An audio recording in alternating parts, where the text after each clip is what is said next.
Everyone had quickly and quietly returned to the top of the wall where they had entered, before Scifi safely slipped into the local matrix and began digging. Still nothing changing down there, Allura sighed after several minutes of silent observation, looking down at the busy workers at the front of the complex. It's almost like you want something to happen, Jack pointed out, causing the Eladri to chuckle. Hey, I'm glad things are going well for a change. I'm just expecting them not to at any moment. Allura smiled, giving the unconscious Scifi a glance. Don't forget, these guys are pulling out for a reason. Corvin Enterprises, Nika nodded grimly. Worst of the worst. With luck, the hard part is over, Chio told them. Depending on where the fabricators are, we may need to move them into position, but now that Scifi has system access, it should be smoother from here. So we wait for Scifi to work out where the fabricators are located, then we gather them up and go, Jack reasoned. Togrilla better play his part well after giving us nothing to work with. Scifi groaned, as she slipped back into meat space. Why can't things be easy? What's wrong? Allura asked the Skritter, quickly getting a bottle of water as Scifi rubbed her head in pain. I have access to cameras and I have their inventory list, Scifi confirmed, as she took a sip with some painkillers. But, Chio prompted. Someone else is already in the Matrix, Scifi explained. Or they were. It wasn't Togrilla, I know that much. Don't fully know what they've been up to, but they've been fudging the inventory system and messing with the orders. I almost ran into some black ice when I tried to search for the index. Shit, we've got company, Nika cursed, scowling as she looked around for anyone else who wasn't meant to be there, but saw nobody. So what do we do now? Jack asked. If we can't use the inventory system, how do we find the fabricators we need? The site manager would surely have been sent a backup, Chio explained. I believe it's standard procedure in case of a system glitch. Alright, how will we get access to that? Allura asked. Try and lure the manager into an ambush and grab that data slate? Nah, if they have an office, they'd have a private terminal, Nika pointed out. If the manager is out there being an insufferable cunt, then her office is free. I did get a floor plan, Scifi confirmed.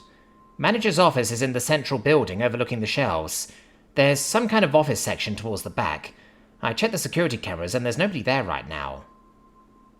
Kinda worrying that you have security access but not inventory, Jack pointed out, sounding worried.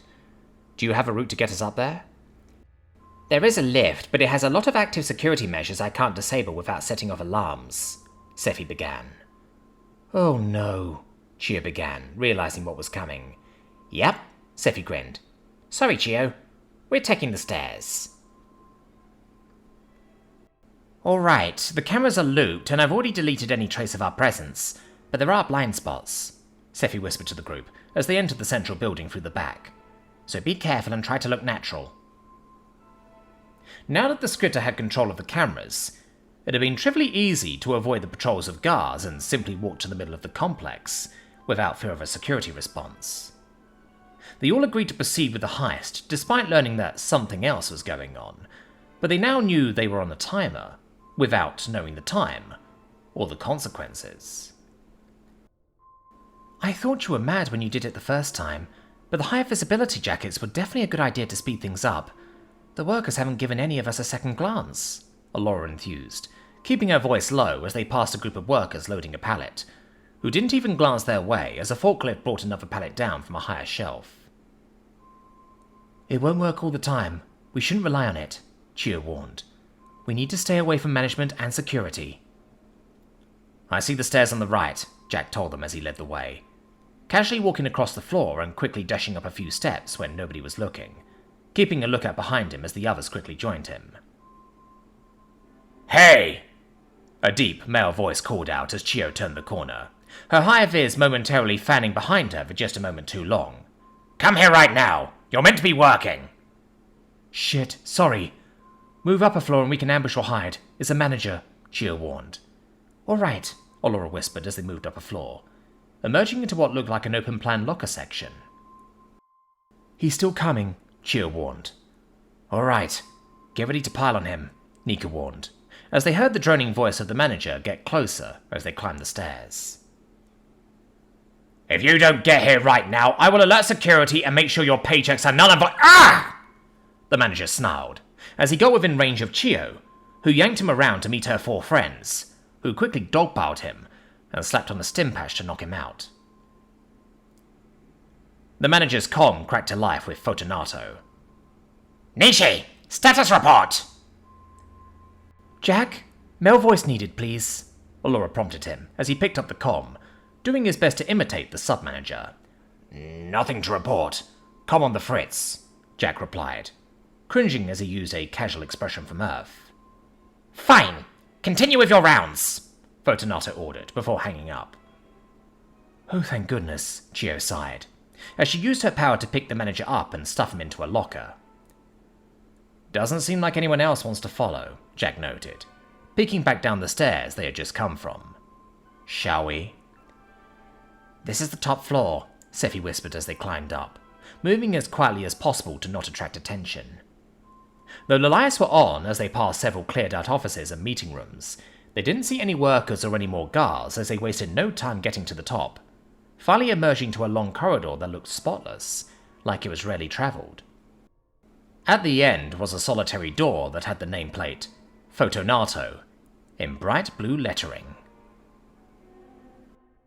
Holy shit, Scifi gasped as she checked the terminal. That's why there's someone else in the system. What do you mean, Scifi? Allura asked with concern. What's wrong? It looks like Fortunato or someone else with her credentials might have been selling system access or something. They've tried to cover it up by deleting the records and fudging the inventory to make it look like a slicer attack, but I should be able to dig it back up. Who do they sell it to? Corvin Enterprises? Nika asked, but Scifi shook her head as she copied some details over and shared them with the rest. I don't think so, the scritter rationalized as she looked for the messages. Damn, I think they could have sold it to someone from Mirrodin. Senior Sorcerer Galactic sure sounds like a Mirrodin name. It looks like they've been communicating more officially on the open channels as far as coordinating against Corvin Enterprises is concerned. Mirrodin are currently allied with Shaskasaki against Corvin Enterprises, but they may have another play in mind. But why would Fortunato fudge the inventory? Chio asked. Personal gain, Jack realized, as the others looked at him quizzically. I don't think this is some massive 4D chess conspiracy between megacorps. I think these guys are seeing this whole withdrawal as an opportunity. Could they be purposefully losing inventory to fence it on the side? Holy shit, I think you might be right, Scifi exclaimed, as she amended her search to look for certain keywords. Yes, it's not system access being sold here. While most of these cargo shipments are heading to Shaskasaki territory, some of these cargo drones are taking unofficial off-record shipments to a Mirrodin site elsewhere. That's why she's fudged the inventory records. And it's not unfair to assume that Senior Sorcerer Galactic runs that Mirrodin site, and has enough autonomy to do as they see fit with the unregistered cargo, Chio added. They can sell it off at their leisure for mutual profit. And that must be why Fortunato's down there giving orders, and working her staff to exhaustion, Allura pointed out. The more shipments sent, the more she gains. So, do we do anything with this information? Nika asked them all. It's interesting, but we're here for the fabricators, not to worry about an embezzlement scheme. Unless you think we can make a play here. Could you redirect the shipments somewhere else? Jack asked. Have them sent home so we can sell the goods instead? Ha! Scifi snorted in barely contained laughter. I really wish we could. But if we send it home, it'll be obvious from the records that it was us that did it. Okay. Then we don't need to send the shipments home. Maybe elsewhere, where they won't suffer any fallout, Jack suggested. What did you have in mind? Nika asked curiously. Couldn't we send the shipment somewhere where it can do some good for people? Jack asked. The city is coming off a major disaster right now, so perhaps we can mark it as a donation to a charitable cause. That's so evil, Scifi cackled. That could totally work. So where do we send it? Chio asked. The Temple of Hope? Clan Barzan wouldn't risk accepting it, but there are also the Green Wardens and Sector Visin that could. I think the best obvious choice is the Temple of Hope, Allura opined. They have the logistics to make the best use out of whatever is sent their way. If you're sure. Scifi nodded slightly less enthusiastically at that prospect. When do you want me to start redirecting them? If you know where the 3 fabricators we need are, we can do it right now, Nika pointed out. All we need to do at this point is get the fabricators and wheel them to an open space for pickup. We've got the IFF now, so just contact Agrilla with it and he'll send his cargo drones in to pick them up, and us along with them. He had better come through for us. They're in this building close to one another, Scifi told them. We won't even need a forklift for them. They're still here on the bottom shelf. Makes sense for a key asset, Chio nodded. Though clearly not key enough for them to prioritize it for shipping. It makes sense if they already have in-house fabricators at other sites. Maybe they'll rig this place to blow just to deny it to Corvin, Nika reasoned. Though if that's the plan, they haven't received the word yet. Let's hope we're long gone when they do, Jack noted. So if you know where the fabricators are, where's the extraction point? Closest would be left side of the building, Scifi answered. Unless we open the roof.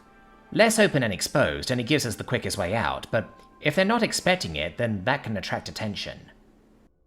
Left side, I think, Alora proposed after thinking for a moment, as the others nodded in agreement. However, opening the roof could still serve as a distraction if we need it. All right, Scifi nodded, quickly typing away in the terminal, before then immediately turning around, and opening one of the metal drawers on the desk, rummaging around for a few moments to grab a few loose credit chips, before looking back up at the rest of the group.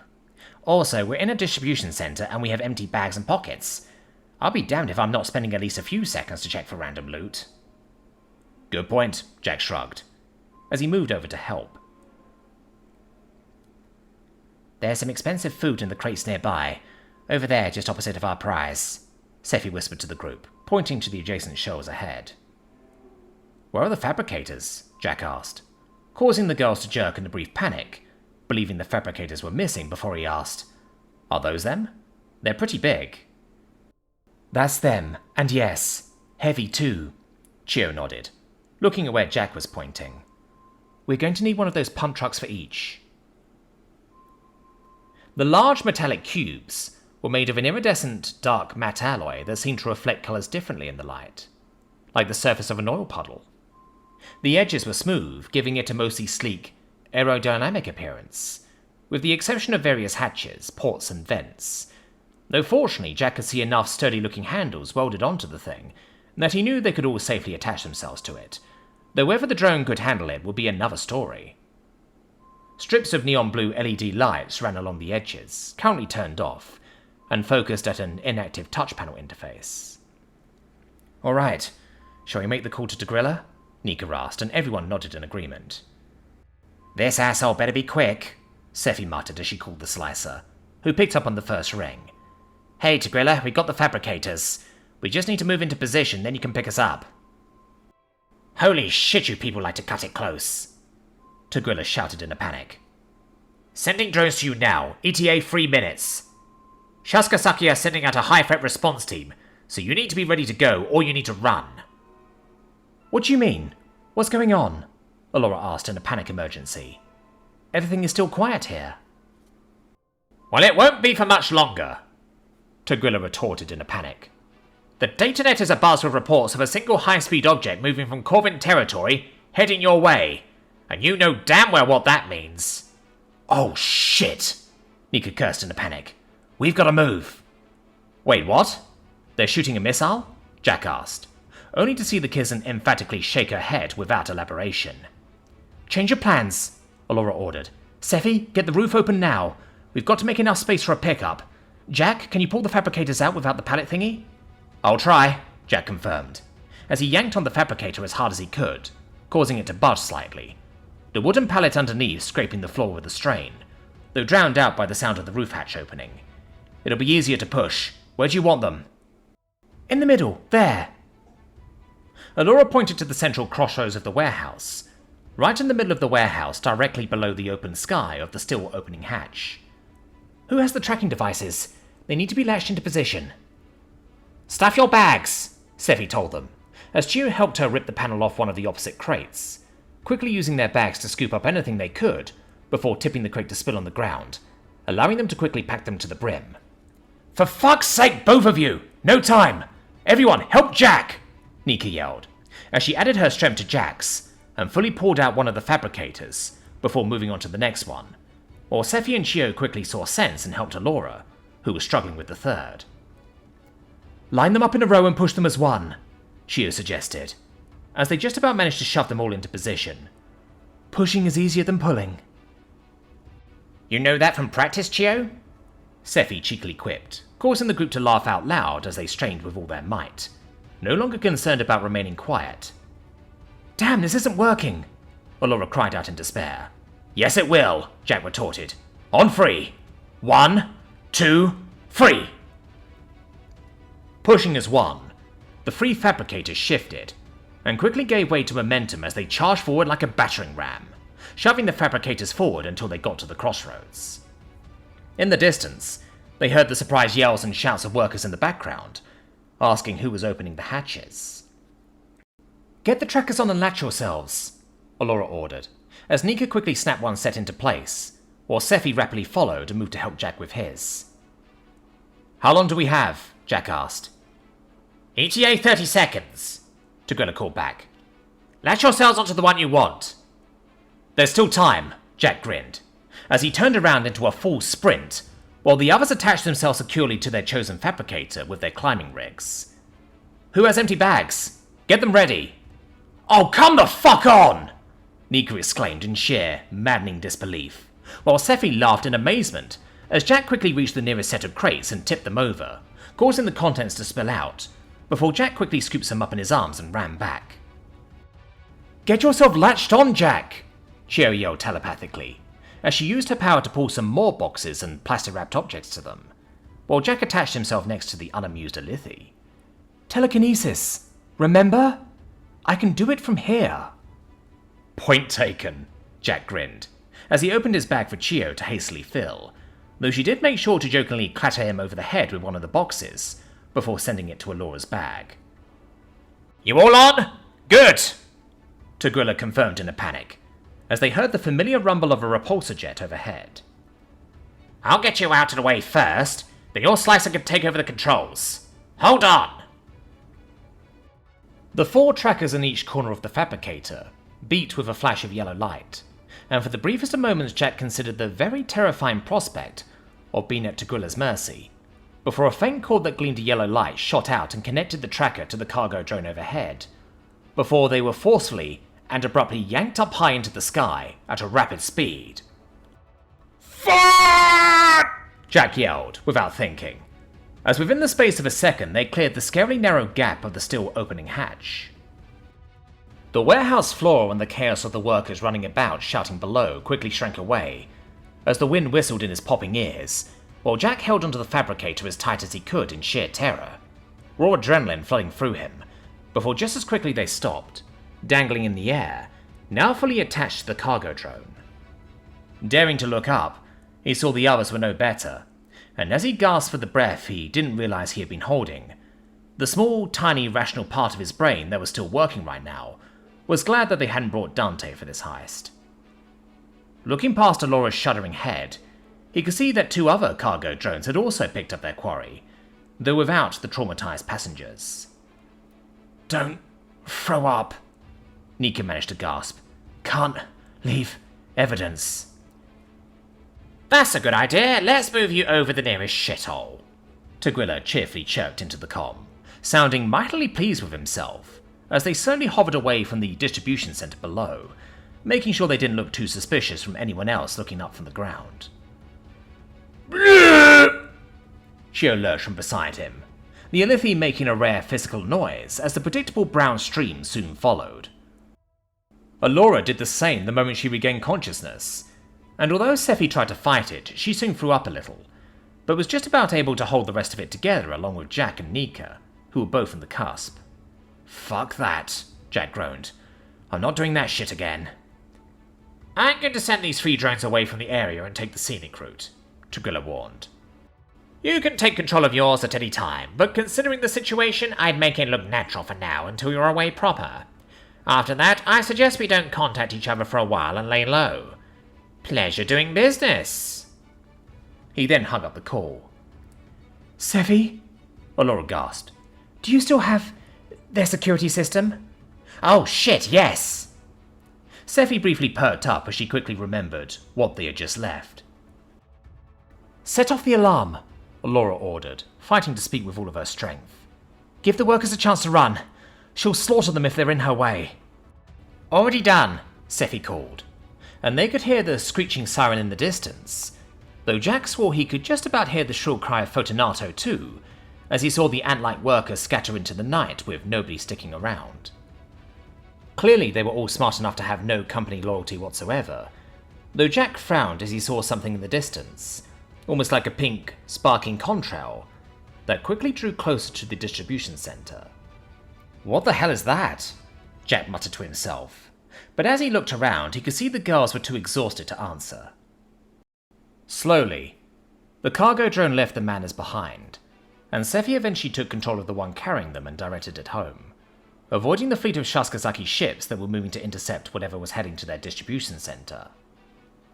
Nobody said anything, aside from confirming the rest were alive, until Jack looked up and noticed that one of the loose boxes had managed to stay on the fabricator, despite their insane escape.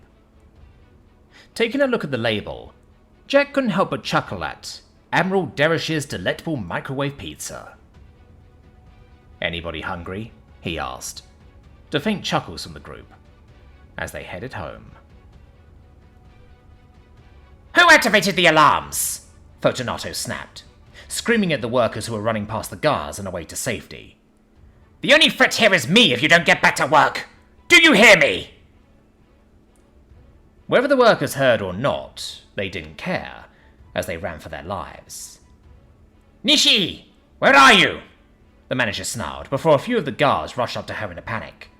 "What is it now?" "Ma'am, we need to get you out of here," the head guard said breathlessly. "We've got incoming hostiles. High-threat response is already on their way, but we need to clear the area, now." "This had better be accurate, Captain," Fortunato cursed, lamenting the cut-off of her side hustle with Aclithix. Still, she had made enough to live comfortably. "It's Kita level. Our Ronin are on their way," the captain began, as dropships suddenly appeared above them bearing the Shasakazaki symbol. "It appears that your concerns are unfounded, Captain," Fortunato huffed. "Oh, fuck this. I'm not paid enough for this shit," the captain sighed as his nerves took over, causing him to flee with the rest. Only a few guards stayed behind as various shapes began to quickly jump from the dropships to land gracefully on the ground. Clad in advanced, dull silver cyberskeletons, adorned with intricate neon blue accents, the imposing Ronin immediately put Fortunato at ease as they began to form up, before suddenly, one of the dropships was blasted out of the sky, a huge chunk of it blown apart by an explosion of purple light. All around them, the sound of high-pitched cackling could be heard, as a small form highlighted by pink sparks zipped past in the sky above them, pointing something down at the troops on the ground, before blasting another ball of purple towards a group of Ronin, detonating in an explosion of red sparks and fireflies that churned the asphalt they were standing on, causing Fortunato to stumble and fall. The Ronin did not stand idle, quickly scattering across the complex and engaging the flying figure with ranged weapons, who summoned a magical shield of light in the shape of a blossoming flower that seemed to easily block their shots, before they quickly countered with magical attacks that seemed to chase and home after whoever was targeted. Using the opportunity, the figure began casting a more complicated spell, summoning several glowing pink portals, which several heavily armored Corvin troops rushed out of and charged into battle. Fortunato gasped as she slowly staggered to her feet. If the Ronin, the elite response units, were having difficulty against the horror that Corvin Enterprises had sent, then she had to get out of there. Though she dreaded the prospect of facing the Shogunate Council for her actions, she did not want to die either. Picking herself up and putting one foot in front of the other, she ran, stumbling as fast as she could, making her way out of the district and rushing past the nearest block of buildings, as she heard the cackling overhead echoing throughout the deserted streets. Fortunato kept on running. Whether their Shasakazaki high-threat response team had done their jobs or they had not, it no longer mattered to Fortunato, as she dashed as far and as fast as her cyberized legs could take her. Corvin Enterprises could have the damned district for all she cared. She was taken completely by surprise when the stun spell smacked into her back, paralyzing her as she slammed into the ground, completely locked in place. That same cackle returned as her assailant drew closer, and Fortunato was just about able to see movement in the corner of her eye as the figure flew down to land from her broomstick, dismissing it in a path of neon pink, heart-shaped sparkles, before she casually walked towards Fortunato, her high heels softly clacking on the cobblestones. No. Fortunato was barely able to get out through several forced exhales of breath, desperate to beg for mercy, as she knew exactly who this was.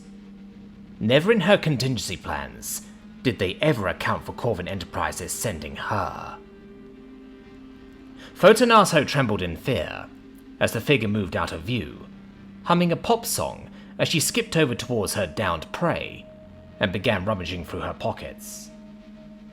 Fortunato felt the slender fingers identify her credit chip in her pocket, before ignoring it and leaving it in place, quickly doing the same with her comlink and data drives, before stopping as they found a small but thick, debit card-shaped object with neon blue patterns dancing around the surface, hidden in a jacket pocket. Ah, there you are. Thought you could hide from me. The deceptively cute, playful tone of the teenage girl filled Fortunato with dread as they muttered to the object they were after. You better stay nice and safe with me. Please. Fortunato managed to gasp out. Oh, did you want to say something? The soft voice mocked, as Fortunato was effortlessly turned onto her back with surprising strength, allowing the doomed manager to gaze upon the figure properly. Wearing a tiara, purple cocktail dress and white stockings, Fortunato had always assumed the figure to be an Eladri, but up close saw that this didn't seem to be the case. The well-groomed hair of the girl was more blonde, the fair skin was nowhere near pale enough, and that wicked grin had no place on the mouth of any Eladri she had ever met. Hello? The girl cheerfully smiled, waving enthusiastically with an open hand at the figure frozen to the ground. Please. Fortunato gasped out again, as the spell began to ever so slowly begin to subside. Please don't kill. The figure made a pantomime gesture of thinking. That depends. I wouldn't normally bother with something as boring as this. But about an hour ago, when I was doing my hair, I cast a divination spell when I had nothing better to do, and I learned that there might be someone interesting around here. The figure giggled coyly. For some reason I wasn't able to work out any of the details, but that's neither here nor there. Whoever or whatever they are, I can't seem to find them. Phoo! She ended with a pouty face. What? Fortunato asked, completely confused. You wouldn't happen to know of anyone interesting, would you? The girl asked, though her face dropped on seeing the hints of confusion through Fortunato's terror. It figures, she shrugged as she mused to herself. I must have botched the spell. Haven't done that in a while, she cheerfully told herself. Fortunato said nothing. Paralysis spell or not, she was frozen with terror. Well, better not let anyone know about that. The figure shrugged with a happy tone, as she extended an arm and summoned a comically large warhammer with a heart-shaped pommel that glowed in neon pink. Bye-bye, the figure cheerfully waved, before slamming the hammer down on the head of Fortunato with a giggle. Dismissing her hammer, after shaking most of the blood off, the girl cheerfully pivoted like a ballet dancer and began skipping back down the dark street, humming a song without a care.